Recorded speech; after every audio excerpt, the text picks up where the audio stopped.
Terima kasih ibu kerana mengizinkan kami menumpang rahim ibu selama 9 bulan 10 hari.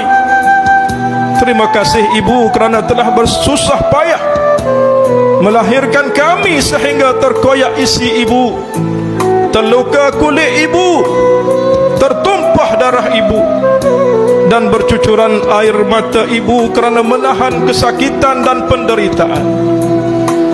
Terima kasih ibu yang sanggup berkorban, tidak pernah kenyang makan dan minum kerana ingin mengenyangkan kami. Terima kasih ibu yang tidak pernah nyenyak tidur kerana memikirkan keselesaan tidur kami.